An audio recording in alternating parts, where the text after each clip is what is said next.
പ്രമുഖ മാധ്യമപ്രവർത്തകനും അഭിനേതാവും UAE-ലെ സാമൂഹിക സാംസ്കാരിക രംഗത്തെ നിറസാന്നിധ്യവുമായ KK മൊയ്തീൻ കോയ തന്റെ പ്രവാസ ജീവിതാനുഭവങ്ങൾ പങ്കുവയ്ക്കുകയാണ് ഇന്ന് ക്യാപിറ്റൽ ക്യാൻവാസിൽ.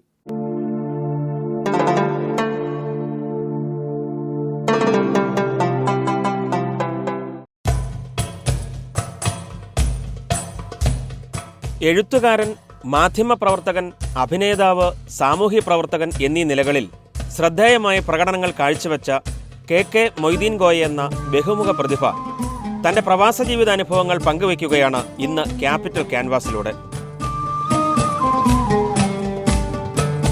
ഗൾഫിലെ മലയാളം റേഡിയോ പ്രക്ഷേപണ കലയിൽ വിപ്ലവകരമായ ഒരു മാറ്റം കൊണ്ടുവരികയും റേഡിയോ പ്രോഗ്രാം ഒരു ജനകീയ പരിപാടിയാക്കി മാറ്റിയതിലും മുഖ്യമായ ഒരു പങ്ക് വഹിച്ച മാധ്യമപ്രവർത്തകനും അവതാരകനുമാണ് KK മൊയ്തീൻ കോയ.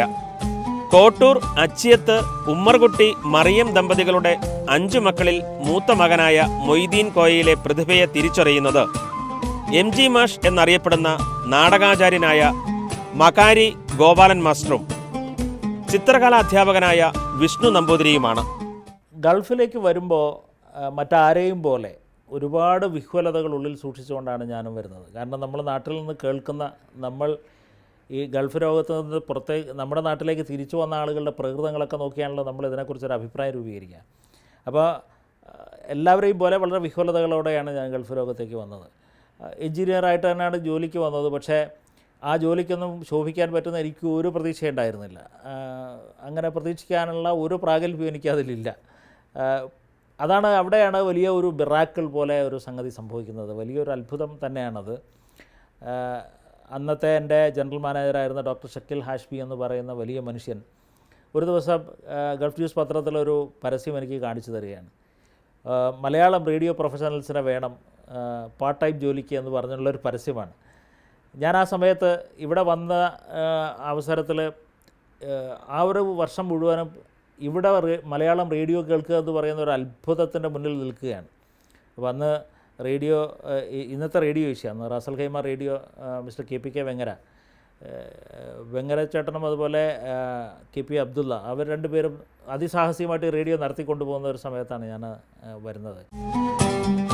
ഗൾഫ് ജീവിതം ഒരിക്കലും സ്വപ്നം കണ്ടിട്ടില്ലാത്ത മൊയ്തീൻ കോയ തൻ്റെ ജീവിത പ്രാരാബ്ദങ്ങൾക്കിടെ കരസ്ഥമാക്കിയ എഞ്ചിനീയറിംഗ് ബിരുദം കയ്യിലുള്ളതുകൊണ്ട് ലഭിച്ച വിസയിലാണ് ഗൾഫിലേക്ക് വരുന്നത്. താൻ കടന്നു ചെല്ലുന്ന ജീവിതത്തിൻ്റെ പച്ചപ്പിലേക്ക് തന്നോടൊപ്പമുള്ളവരെയും കൈപിടിച്ചു കൊണ്ടുപോകണം എന്നുള്ള ആത്മാർത്ഥമായ ആഗ്രഹം കൊണ്ട് മാത്രമായിരുന്നു ഇദ്ദേഹം പ്രവാസിയായി മാറിയത്.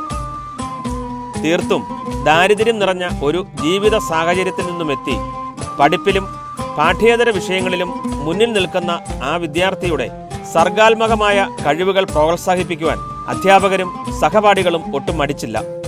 എന്നാൽ ദാരിദ്ര്യത്തെ മറികടക്കാനുള്ള ആയുധമായിരുന്നു തൻ്റെ കലാപ്രവർത്തനങ്ങളെന്ന് മൊയ്തീൻ കോയ സാക്ഷ്യപ്പെടുത്തുന്നു.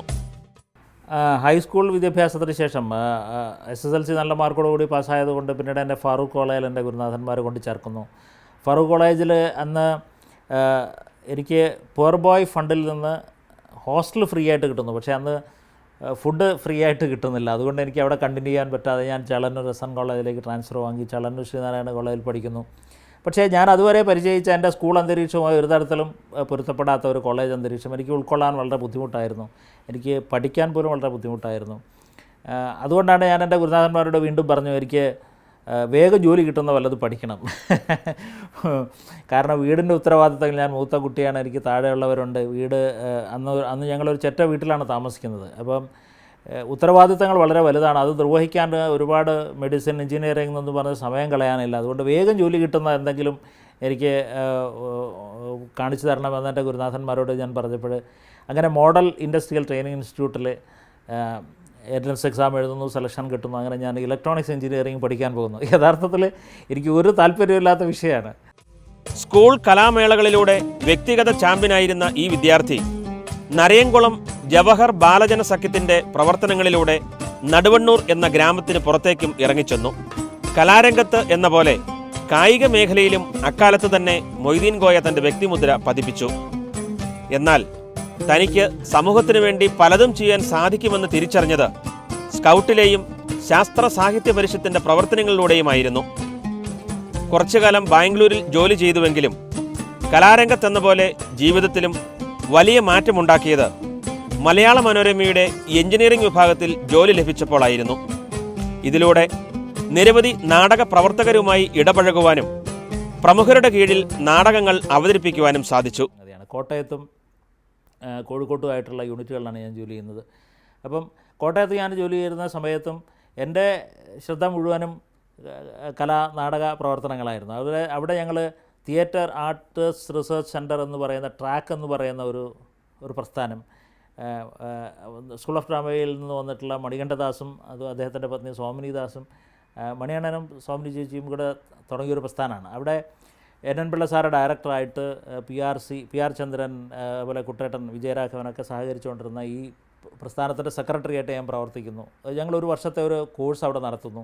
ആ സമയത്ത് മലയാള നാടകവേദിയിലുള്ള എല്ലാ സങ്കേതങ്ങളിലും പെട്ട പ്രമുഖരായ നാടക പ്രവർത്തകരെല്ലാം അവിടെ വരികയും ഞങ്ങൾക്ക് ക്ലാസ് എടുക്കുകയും ഞങ്ങളുമായിട്ട് സംവാദങ്ങളിൽ ഏർപ്പെടുകയും അതൊരു സമഗ്രമായിട്ടൊരു കോഴ്സായിരുന്നു. ഒരു നാടക സിനിമ സംബന്ധിയായിട്ടുള്ള ഒരു കോഴ്സായിട്ടാണ് അത് നടത്തിയത്, ഒരു ഡിപ്ലോമ കോഴ്സ് പോലെ ദർശന ഓഡിറ്റോറിയത്തിൽ.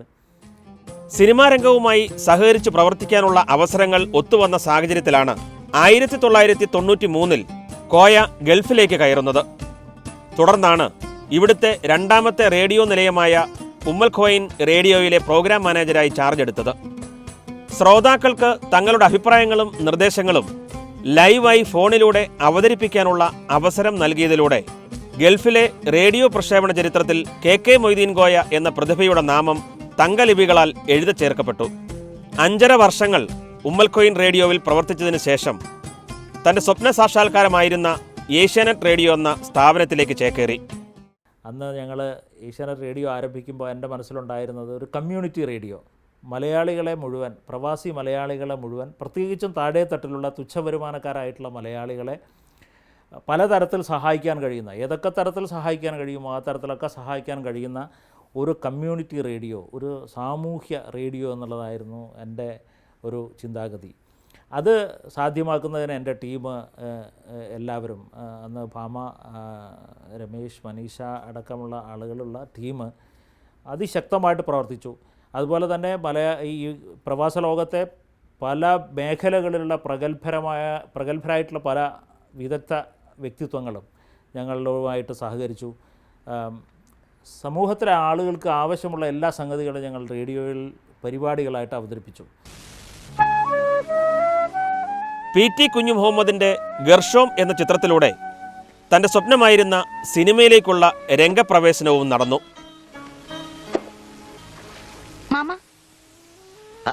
ആരത്? സാജിദ്. ഞാൻ ഇന്നങ്ങോട്ട് വരണമെന്ന് വിചാരിച്ചിരിക്കുന്നു. മാമ എവിടെ താമസിക്കുന്നത്? മോൾക്കൊന്നും വരാൻ പറ്റിയ സ്ഥലമല്ല ഇത്. സ്ഥലം വന്നില്ലേ? ഇരിക്കും, സ്ഥലമായിരിക്കും. ഞാൻ കോള വാങ്ങിട്ട് ഇപ്പൊ വരാം.